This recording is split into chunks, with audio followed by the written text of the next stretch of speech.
कई लोग कहते हैं महाराज जी, जिस रुद्राक्ष को हम पहनते हैं उस रुद्राक्ष को कहाँ नहीं पहनकर जाना चाहिए। 5 स्थान बताएं जहां रुद्राक्ष पहनकर नहीं जाया जाता। कितने स्थान है? 5। और रुद्राक्ष को 5 स्थान पर पहनकर नहीं जाते, पर रुद्राक्ष के लिए वर्णन किया गया है कि रुद्राक्ष कब कब उतार कर उसको वापिस अभिमंत्रित करना चाहिए।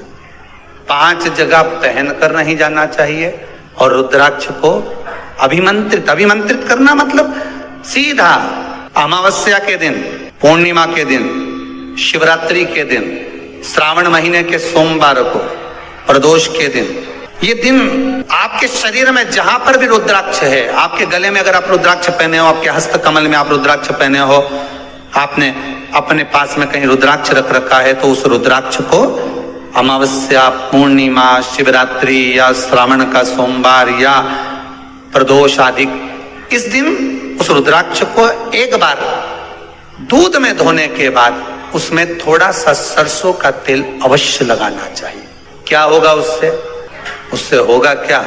शिव महापुराण की कथा कहती है, महाराज रुद्राक्ष को दूध में धोने के बाद, स्नान कराने के बाद जल से स्नान कराया, थोड़ा सा सरसों का तेल लगा दिया। महाराज क्या मिलता है उससे? तो कहा उस रुद्राक्ष में बल प्राप्त होता है। कौन सा बल?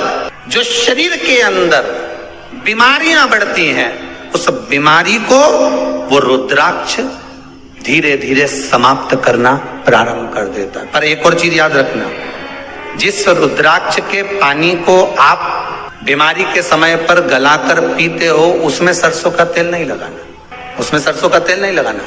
उसको तो आप केवल स्नान कराओ दूध से, जल से, और फिर उसको गला दीजिए, उसका पानी आप पीना चालू कर दीजिए। जिसको बड़ी बीमारी होती है उसके लिए कल कथा में वर्णन किया रुद्राक्ष के जल। रुद्राक्ष का जल पिया जाता है शरीर के अंदर से रोग को, बीमारी को हटाने के, रोग बीमारी को समाप्त कर। तब 5 स्थान बता दिए, 5 जगह बता दी, 5 स्थान निश्चित कर दिए जहां पर रुद्राक्ष को पहनकर नहीं जाना। पहला, किसी की मृत्यु वाली जगह पर। दूसरा, जहां पर बच्चे का जन्म हुआ, मृत्यु आदि जगह पर सूतक लगती है, जहां बच्चे का जन्म लगता है वहां सावड़ लगती है। मतलब जीव जाने के बाद दुख का सूतक होता है, और बच्चा जब जन्म लेता है तो सुख की सावड़ रहती है। सुख की 2 स्थान। तृतीय स्थान, तीसरा स्थान दिया जहां पर वैश्यावृत्ति होती हो या महाराज मदिरा का पान होता हो, उस स्थान पर रुद्राक्ष को नहीं ले जाया जाता। चौथा स्थान रुद्राक्ष के लिए कहा गया, जिस स्थान पर आपको ज्ञात नहीं है और आपको लगता है कि ये स्थान अज्ञात है, यहाँ पर कई जगह पर कुछ जीवों की हत्या हुई है या किसी जीव को नष्ट किया गया है, उस स्थान पर रुद्राक्ष को नहीं ले जाना चाहिए। 5वां, महाराज आपके रुद्राक्ष का जहां अपमान हो रहा है, अपमान से समझ में आ रही है ना आपको बात? एक आय को ढोंग प्रपंच में पढ़ा है, कौन ने कहा इतने रुद्राक्ष धारण कर ले? कौन ने कहा है? क्यों ढोंग प्रपंच में पढ़ा है? अगर हम रुद्राक्ष गले में पहन लेते और नारी का रजस्वला धर्म आ जाता है, रजो धर्म का समय आ जाता है, वो रुद्राक्ष हम गले में धारण कर कर रखते हैं, तो वो रुद्राक्ष क्या वो बेकार हो जाता है? पहले एक बात बहुत अच्छे से समझ में, आप सन्यासी हो, जम के बोलो जरा, आप तपस्वी हो, आप साधक हो, आप उपासक हो, या आप बैरागी हो, आप एक गृहस्थी हो, घर में रहने वाली माँ गोदी में रखा हुआ बालक अगर गंदगी भी कर दे, पूरे कपड़े को भी बिगाड़ दे, तो माँ बच्चे का कपड़ा बदल देती है, और बदल कर माँ को ये जरूरी नहीं है कि उसको साड़ी बदलना, उसको कपड़े बदलना या उसको फिर नहाना।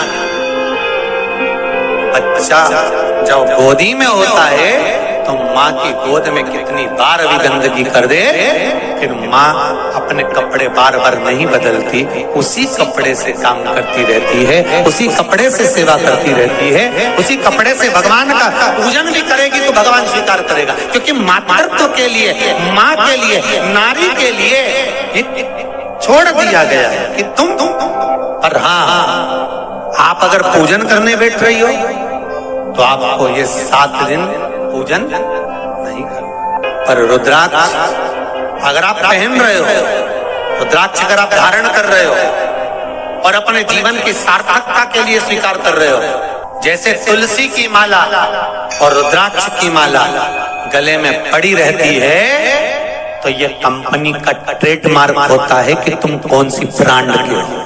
ये कंपनी का ट्रेडमार्क है। तुलसी की माला पहनकर प्राण छूट गए तो वैकुंठ चले गए, और रुद्राक्ष की माला पहनकर प्राण छूट गए तो कैलाश धाम चले गए। ये कंपनी का ट्रेडमार्क। छोटे रुद्राक्ष की माला, छोटा जो रुद्राक्ष होता है उसकी माला, कैंसर का जो मरीज होता है, अगर वो फर्स्ट स्टेज का कैंसर भी है, छोटे रुद्राक्ष अगर अच्छे हैं, 3 मुखी से लेकर 5 मुखी, 7 मुखी, 9 मुखी, 11 मुखी छोटा रुद्राक्ष मिल जाए, उसकी माला अगर पानी में डाल दी जाए और उस पानी को वो मन का ही डाल दो, उसी का पानी थोड़ा थोड़ा कैंसर के मरीज को सुबह दोपहर शाम श्री शिवाय नमस्तुभ्यम का जाप कर कर, पंचाक्षर ओम नमः शिवाय का जाप कर कर, शंकर शिव का नाम लेकर, महाकाल बाबा का नाम लेकर, विश्वेश्वर विश्वनाथ का नाम लेकर, केदारेश्वर का नाम लेकर, 12 ज्योतिर्लिंग का स्मरण कर कर अगर वो आचमन करना प्रारंभ कर दे तो कैंसर रोग में भी आराम मिलना प्रारंभ। केवल आचमन ही नहीं करना है, अगर स्त्री है तो अपने उल्टे हाथ पर भी उस मनके की माला को लपेट सकती है। पुरुष है अपने राइट हैंड में उस माला को, अगर कैंसर से पीड़ित व्यक्ति है, रोग से बहुत पीड़ित व्यक्ति, उसको बल मिलता है, उसको पावर मिलता है, उसको एक एनर्जी, उसको एक तेज मिलता है रोग से लड़ने का। कई लोग कहते हैं महाराज जी रुद्राक्ष को सिद्ध कैसे करना चाहिए, तो शिव महापुराण में एक ही उपाय लिखा है, 108 बेलपत्र पर शंकर का नाम लिखकर समर्पित कर दो, या लाल चंदन चढ़ाकर समर्पित कर दो रुद्राक्ष के ऊपर, या उस रुद्राक्ष को आप अभिषेक में समर्पित कर, या उस रुद्राक्ष को सरसों के तेल में रखकर उसको फिर समर्पित शिव जी को कर। रुद्राक्ष को निकाला, शंकर जी के ऊपर रखा, शिव जी के चरणों में रखा, अभिषेक किया, उसको धारण किया। सिद्ध कैसे करना है, तो शिव महापुराण की कथा में एक संवाद बड़ा सुंदर लिखा कि रुद्राक्ष अपने आप में सिद्ध है। मुंबई में एक मेडिकल रिसर्च सेंटर में इस रुद्राक्ष के पानी का रिसर्च किया जा रहा है। आप लोग निकालना कभी, आप लोग तो उसमें निकलेगा आपको, उसका सेंटर का नाम दिया जाएगा कि किस रिसर्च सेंटर में निकाला जाएगा।